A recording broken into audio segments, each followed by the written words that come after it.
I'm your host, Annie Bowles, and this is News du Jour.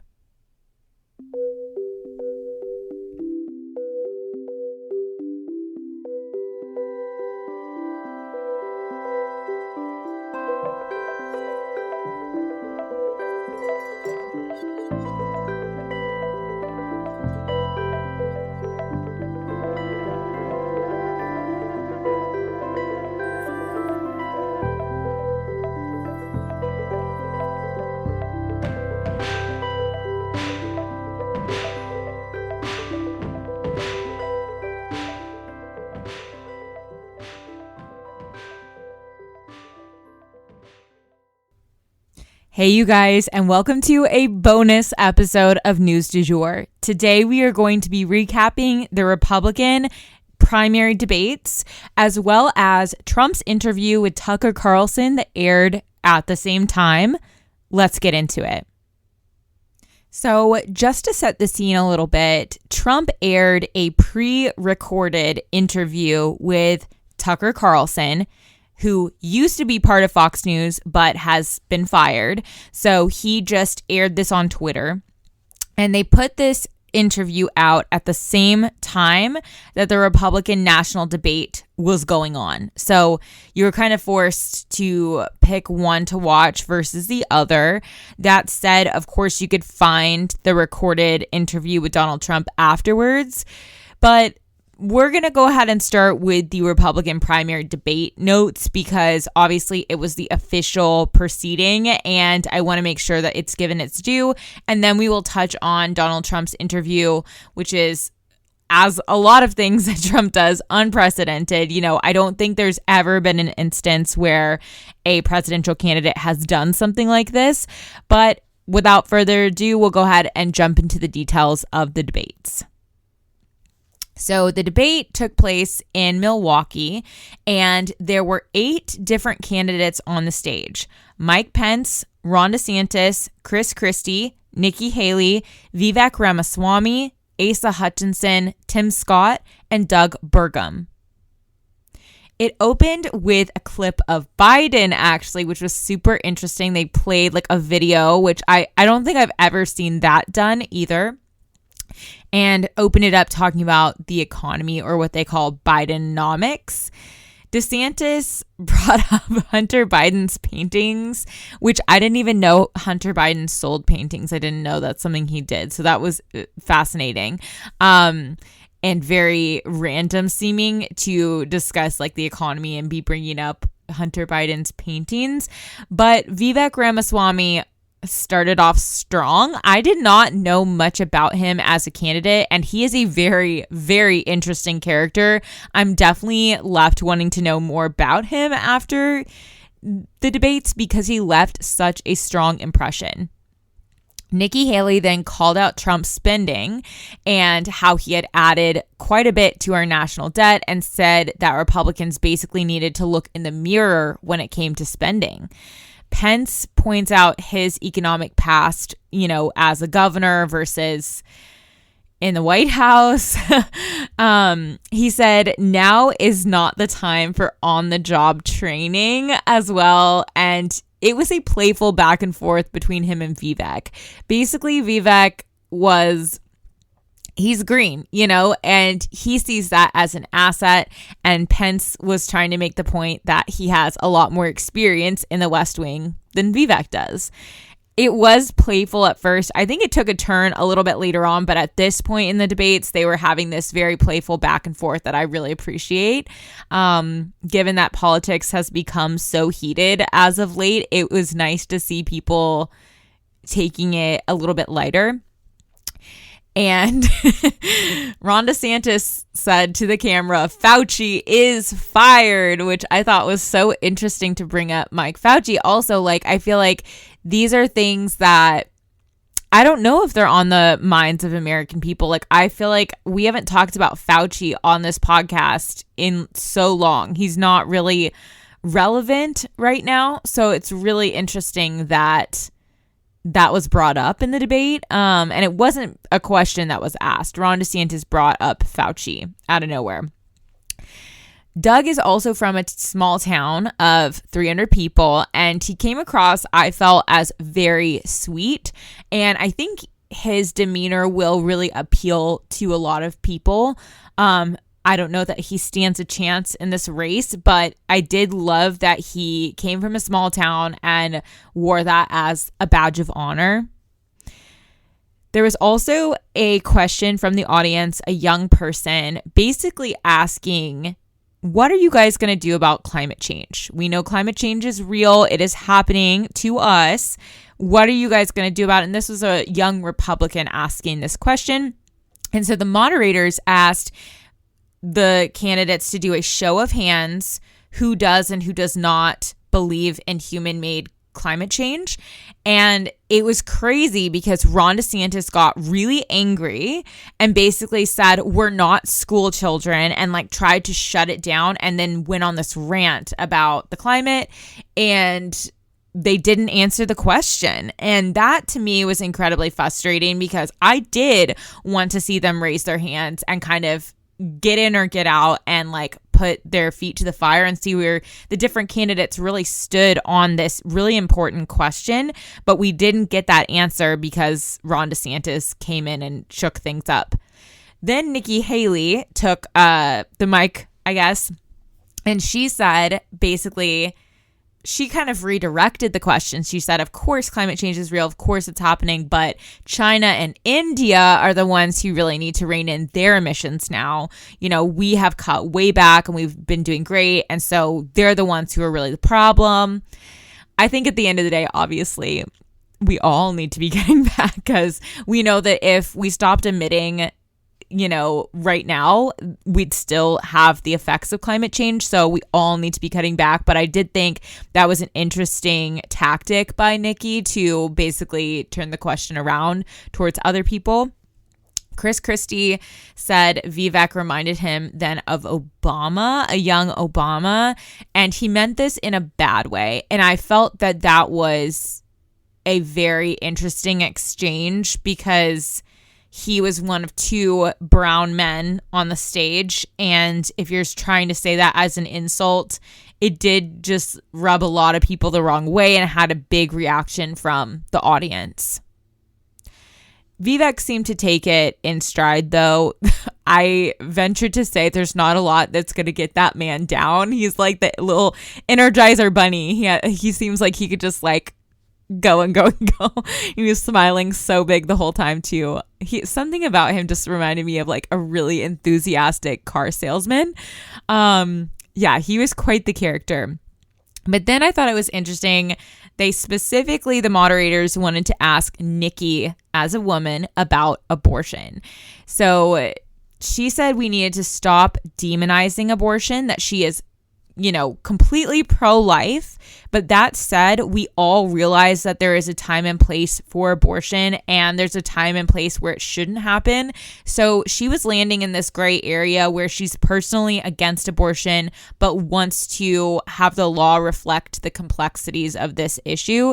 And I thought it was a very phenomenal answer that's reflective of where the American people are at. Vivek says that we are in a very dark moment and having this identity crisis then. And Pence interrupted him and said, we do not have an identity crisis in America. We know who we are as Americans. And they did this back and forth that, again, this is where they kind of took a turn. It had been playful between the two of them. But then it took this turn of like, they fundamentally disagreed about this. And I thought it was very interesting because I do think that we have at least somewhat of an identity crisis in America. We're so polarized. So it was an interesting back and forth for sure. And if you wanted to watch something from the debate, I think that was an interesting back and forth. DeSantis then said that, you know, in America, we have inmates running the asylum, which I don't even know what that means. He was just like, off the walls. Like the comments that he was making just seemed to kind of like come out of nowhere. Yeah, I don't even know like how else to categorize them. I didn't feel like he was answering the question ever And I didn't know where he was getting these like phrases from, like inmates running the asylum. What does that mean? He said, and then Fox News, basically the commentators, the moderators, they were playing video footage that was a live view of the Fulton County Jail, and I thought that was so interesting. And they said they wanted to address the elephant not in the room. I was giggling. So basically, let's talk about Trump. And, you know, if Trump was on the stage, they would be talking about him. So I think it's completely fair to talk about him when he's not there, because he's part of this debate. He's part of this race. Chris Christie said that Trump's conduct has been below the president of the United States, like below what we expect from our leadership. And he's been a very outspoken, you know, adversary of Trump's. He said he's basically running to make sure that Trump is held accountable for his actions. A lot of people were critical of Trump, though, in different ways. And the only person who really seemed to stand up for Trump in a loud way was Vivek. Vivek said President Trump was the best president of the United States ever. And then he was interrupted. I couldn't hear like past that. And I feel like it's interesting. If you think he was the best president ever, why are you running against him? So I would really love to hear a little bit more of what Vivek was saying with that comment. But they had people raise their hands if you would support Trump if Trump was the nominee. And basically everybody raised their hand except for Chris Christie and Asa Hutchinson. They did not raise their hands. So that kind of lets people know, you know, there were a number of candidates, I guess, who fall into that gray area. Tim Scott said Mike Pence absolutely did the right thing on January 6th. And there was a discussion of Mike Pence and his actions on January 6th. And honestly, I seriously could cry. Like, I just feel like he's such a, like, you know, the word patriot is kind of watered down these days. But like, this is a man who, like, outside the doors of Congress, people were calling for him to be shot. They were erecting nooses to try and hang Mike Pence. And his life was actually kind of on the line that day. And he did his duty. He did the right thing. He did what his lawyers told him was legal. And he probably saved our democracy in ways that we cannot imagine by that one action of counting the votes the way he was supposed to do. And anyway, definitely there was a lot of celebrating him for that day. And he, you know, took it like a champ. I would say he was very upstanding and just very graceful about the whole thing.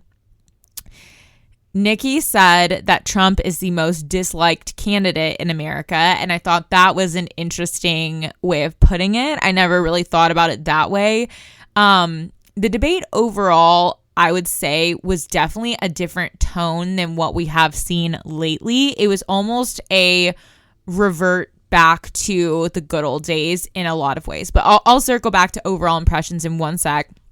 Vivek said, I am the only one with the courage to say that I would pardon Trump. And so I think that's really interesting that he sees it as being courageous. I feel like these other candidates are just like overall the drama.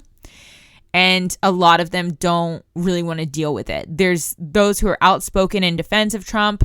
There's those who are outspoken, you know, pointing the finger at him. But most of the candidates fall somewhere in between. DeSantis said that Europe is not pulling their weight in terms of supporting Ukraine. Again, DeSantis and Vivek were the ones who were kind of criticizing what we're doing in Ukraine. Everybody else seemed to understand that supporting Ukraine means preventing a world war. So I think everybody else was on the same page of maintaining our support for Ukraine.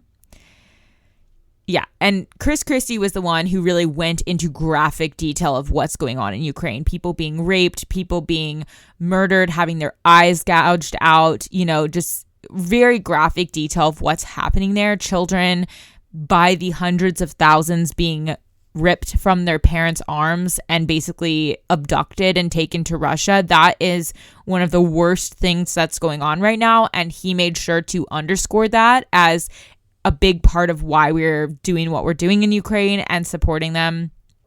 Both Nikki and Chris Christie called Putin a murderer.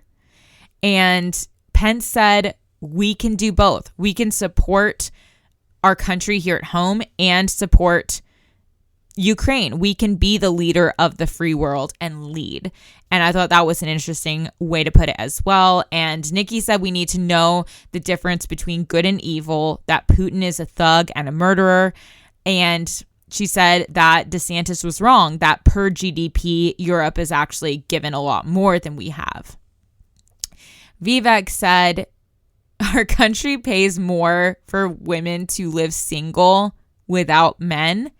And I thought that was a really interesting comment that he snuck in there. And I just factually, the Fox News moderators opened with the fact that these people are not under oath. So they can lie on that stage if they want to. There is no they're not going to filter whether people are lying or not, because they'd have to open up the book and fact check.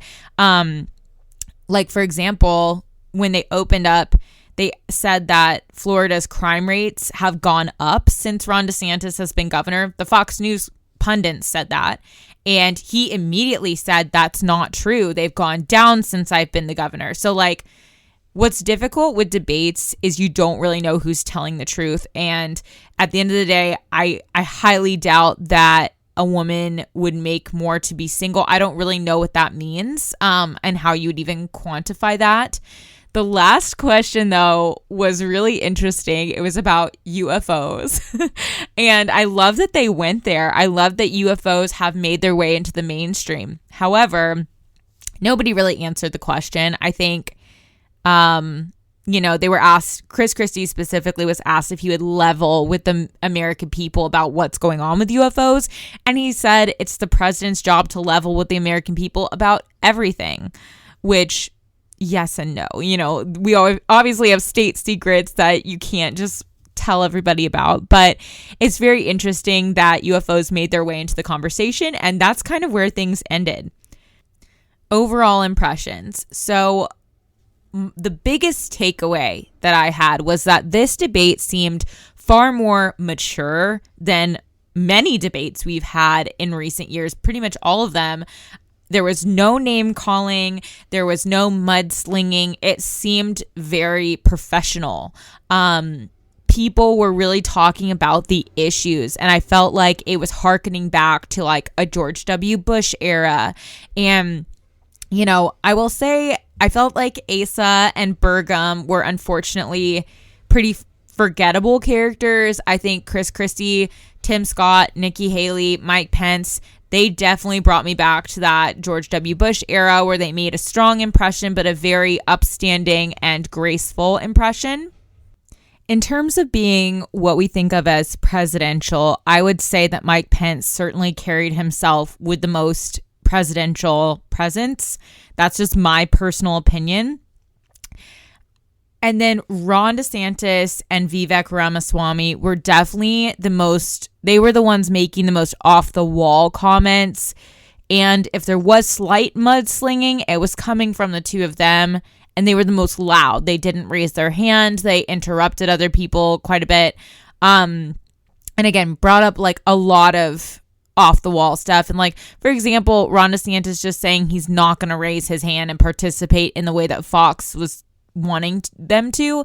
I just feel that that's really frustrating to the person standing there asking a question, right? But overall, I would say it was a lot more dignified than what we have seen in recent years, and I really appreciated that. I did, even though they still talked over each other, I did feel that I heard more than I had, and the name calling being gone was really refreshing for me, because I can't deal with that shit.